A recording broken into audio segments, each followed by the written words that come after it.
at showbiz balita. Huwag nang i-skip pa. Bukod sa acting, Jillian Ward sumabak na rin sa recording. Jeff Eigenman, umani ng pogi points kay Carla Abellana. Kung bakit, alamin. At James Yap, tumangging magsalita tungkol sa estado nila ngayon ng asawang si Chris Aquino. Serve hot sa inyong breakfast, ito ang Intriga Express. Mapa jeep, bus o kotse man ang inyong sasakyan mamaya, kapit na ng maigi o gumamit pa ng seatbelt. Dahil ang mga baon naming showbiz chika humahataw sa bilis, ito ang Intriga Express! Yan ang bagong version natin with Nelson Conlas. Yes! Si Jillian Ward sumabak sa first ever recording niya. At tulad sa taping, baon ng newest child star ang toneladang energy at kakulitan. When I say tonelada, parang bulto-bultong kape yan. Parang ganyan.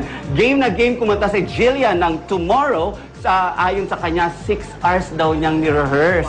Ikinwento na rin ng ating Trudy Slit na nagre-rehearse na rin siya ng kanyang thank you speech para sa mga fans niya. Happy kasi siya dahil sa magandang palo ng rating sa pilot episode ng kanyang soap. Jillian? Tomorrow, tomorrow, I love you.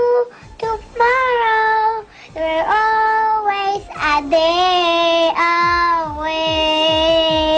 Patuloy niyo po ang Trudy Slit dahil mahal na mahal ko po kayo at magandang araw po sa inyo.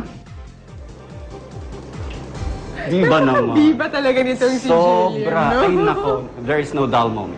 I know. Alam mo, feeling ko pagkasama mo siya buong araw, ikaw yung mapapagod sa kanya. Oo, totoo. At saka pag kasi siya hindi eh. kinukwento ko siya kanina, di ba? Pag ini-interview mo siya, hindi pwede yung magkaharap kayo. Oo, hindi pwede yung normal na ganito. Oo, yung ganyan. Oo. Kasi hindi kayo matatapos. Iiwanan Oo, ka niya. 2 words lang, alis na. Kailangan kargahin mo siya. O, lagay mo.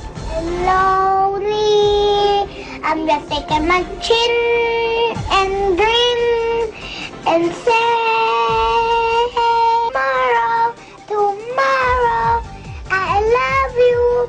Tomorrow, you're always a day away. Tignan mo nga naman, Luan, ang cute-cute. May bago siyang kinakareer. Singing. Posible kayang maging recording artist siya someday? Well, yan, aalamin natin later. Plus, one more beat it from Trudy's. Kaya tutok lang.